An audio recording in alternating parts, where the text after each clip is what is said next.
All right, guys, a lot of stuff happened this weekend, and I know we don't have all the time in the world to cover everything, but I just wanted to ask you guys what was something that stood out to you this weekend? And I'll go ahead and go first to give you guys a little example of what I'm thinking about. So something that stood out to me this weekend, besides my own club, it was actually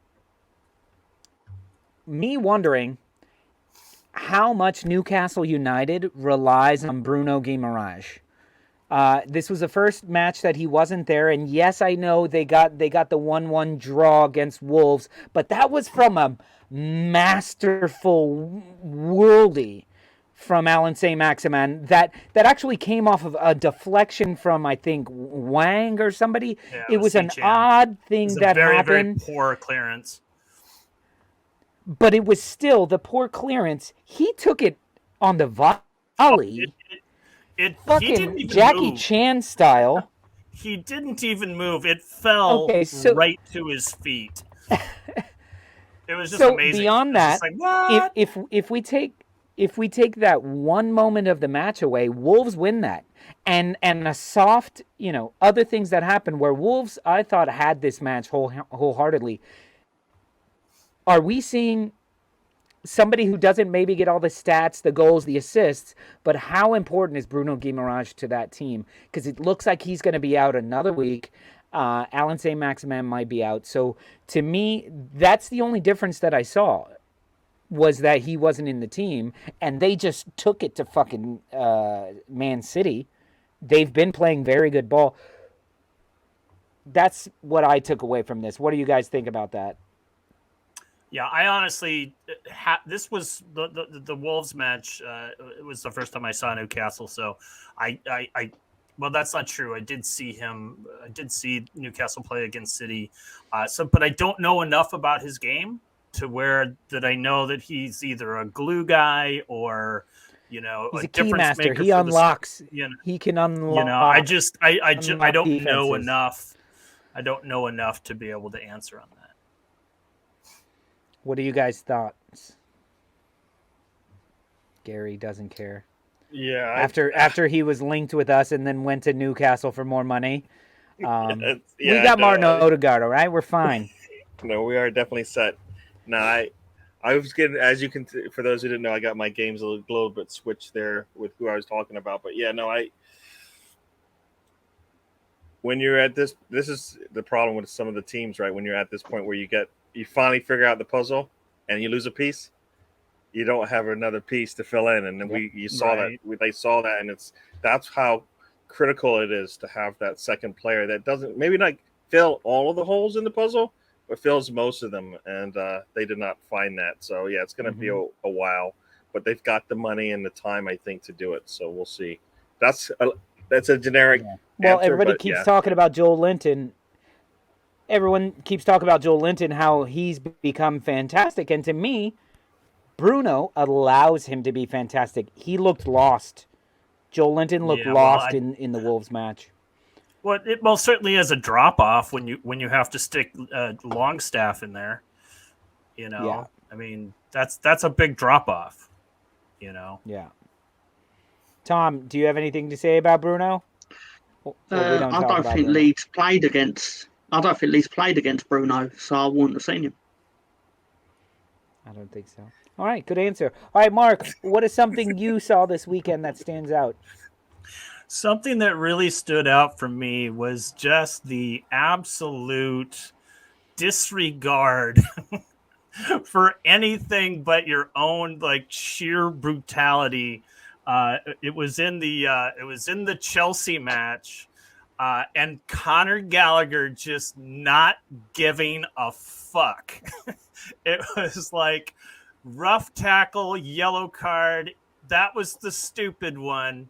He turns around and knocks another guy on his ass. The ref comes over and, gives him a talking to. And 4 minutes later, now granted, this was on a breakaway, and if he wasn't already on a yellow, I think a lot of people would have been like, well, that's a smart yellow. Yeah. But he just did not give a fuck and took the dude out. I don't know who it was, but man, that was just ballsy as fuck as far as I'm concerned. You know, it's just took the guy out. Um, yeah, it was that to me was one of many things that stood out, but I think that's one that just won't get mentioned. Mark, do you think, like I was saying, that Leicester City win that match if it's 11-on-11, but Chelsea became better with 10 men, and maybe it was him going, "Come on, guys, you're not trying hard enough." Yeah, I got this. Let me get out of here for a second. I don't necessarily know. I agree. Leicester is pretty lackluster. But still, just to see just someone just not give a shit. This is how I play, and I'm not gonna like pull back because I'm on a yellow. Mark, Tom, are you offended by what Mark is saying about Chelsea and Conor Gallagher, or are you more offended at lackluster? It caught me off guard. I was like, why? What is this? Why did he just lackluster? It's very lackluster. It's 3:15 a.m. I mean, and he's lackluster in it all over the place. Gary, what are your thoughts on Conor Gallagher? I would have liked it if he lost because well of it. done. Yeah, me too. Gary, what stood out for you this weekend? Yeah, what stood out for you this weekend? What one thing? It takes three. If you don't score the third goal before City, you're in trouble. Watch that game, and once they went up 2-0 going to halftime, you're like, all right, well, you have to hold on. You have to go score that next goal.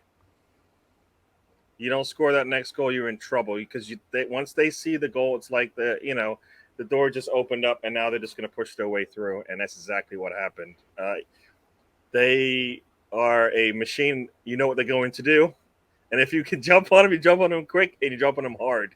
Right, you put your foot on the neck and you hold it there. It's going to be tough. They're going to fight back, but you got to hold it there. And it was just back-to-back games now. They've gone down 2 goals, and they've shown, no, we've still got a lot in the chamber. And they did that. And Haaland went from, having one of those games where you're like, all right, well, probably not going to score today. And then next thing you know, hat trick, right? That's scary because if they talk about get a that half last goal, it was there was no stopping it. It was I'll speak briefly on it. It was one of the most devastating. I'm going to score with impunity. That's what that goal was for me. And I'm not big in outside of Premier League. Y'all know my history with what I've seen and what I know. It's my first time watching him in that match.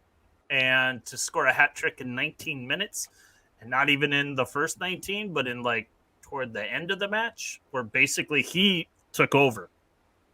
City did not take over. He took over. He was like, nope, I'm going to win this. Not we are, I am. The second goal was kind of a ball. Meh. No, but the header. Look, and then, that's the thing. Yeah, he can score from anywhere. He can score soft goals, hard goals.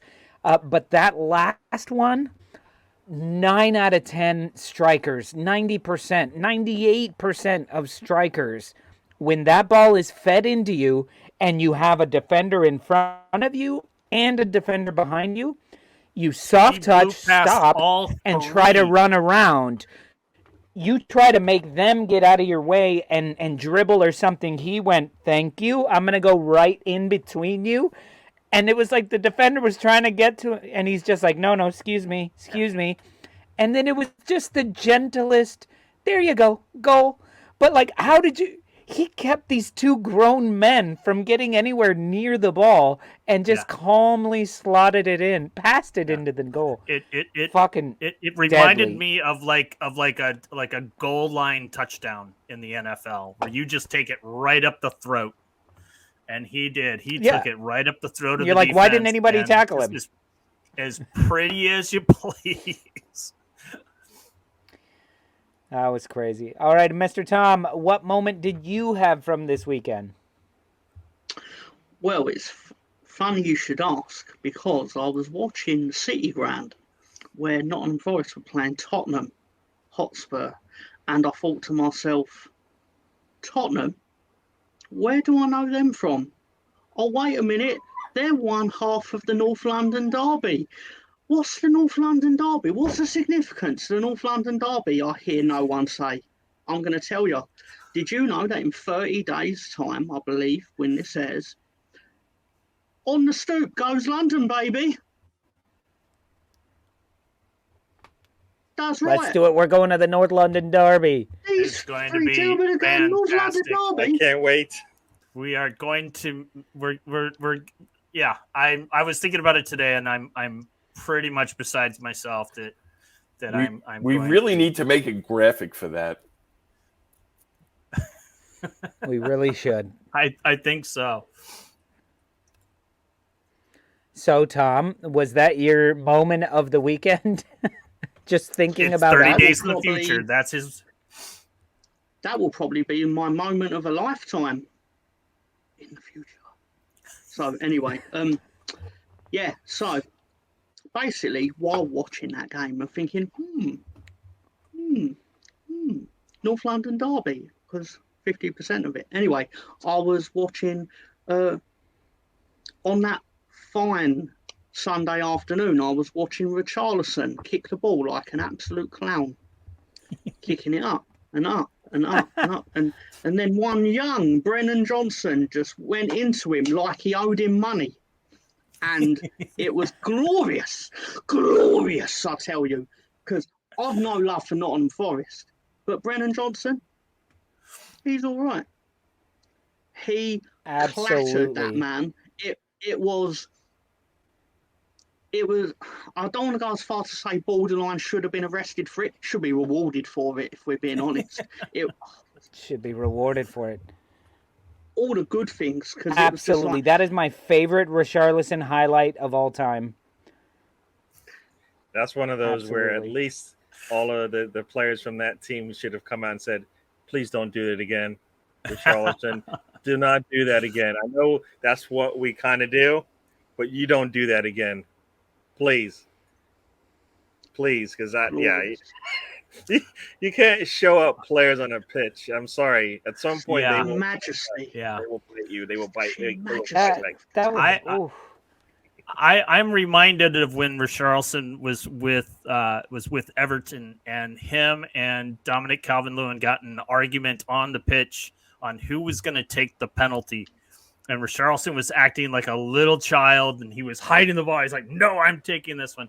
And I would have loved for Calvert-Lewin to just punch him square in that big ass nose of his.